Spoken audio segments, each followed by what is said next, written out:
Hi, in this video we learn how to create an array filled with ones, zeros, or arbitrary data. As usual, let's start by importing numpy. Sometimes you may want to create an array filled with ones or zeros. There are two methods that you can use to achieve that: ones and zeros. Here's how they work. The ones method creates an array filled with ones. It takes the shape of the array as an argument.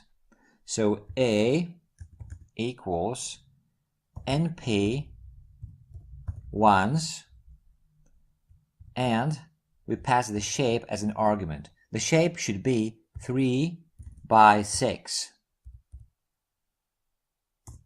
Let's print it out. Okay, so what we get is a numpy array with 3 rows and 6 columns.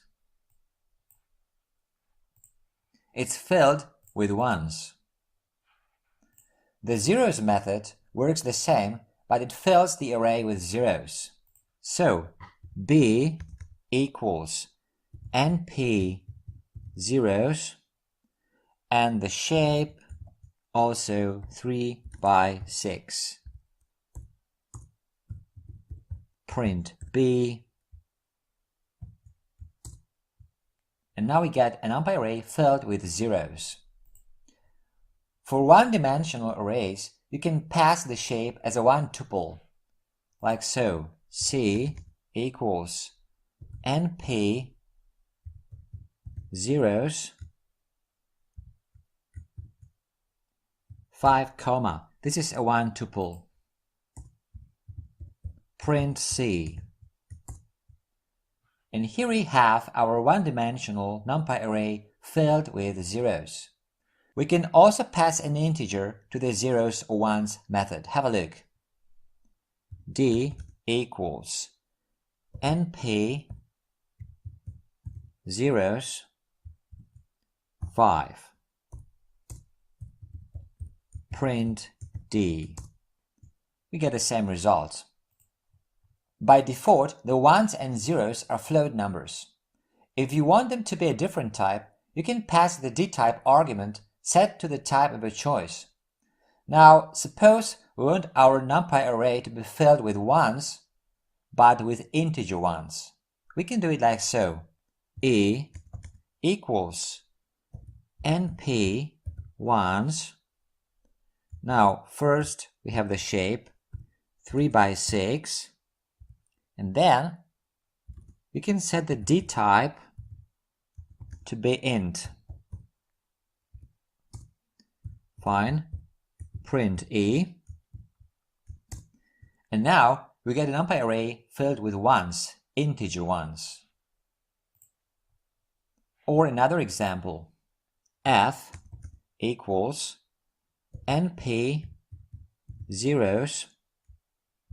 Now the shape should be 2 by 4 by 3, and the dtype should be np int 8.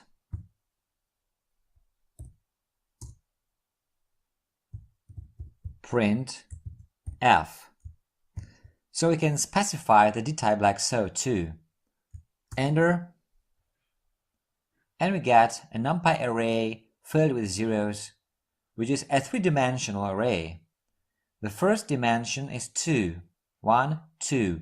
The second dimension is 4, 1, 2, 3, 4. And the third dimension is 3, 1, 2, 3. There are two other methods that you can use to create arrays filled with ones or zeros. They take an existing array as an argument and create a new array of the same shape. Here's how it works. Here we have a numpy array, and now we want to create another numpy array. H equals np ones, like, and here's our numpy array G fine, print age, and this is what we get. This numpy array is filled with ones, and it is like this numpy array, which means it has the same shape. Or another example, I equals np zeros like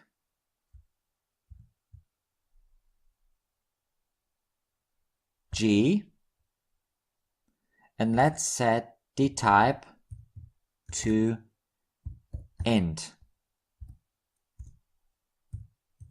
Print I, and now we get a zero-filled numpy array with zeros as integers.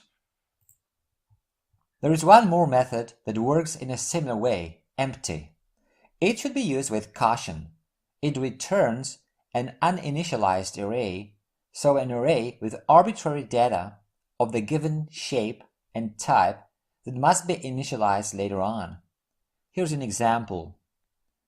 J equals np empty and the shape 5 by 2. Print J.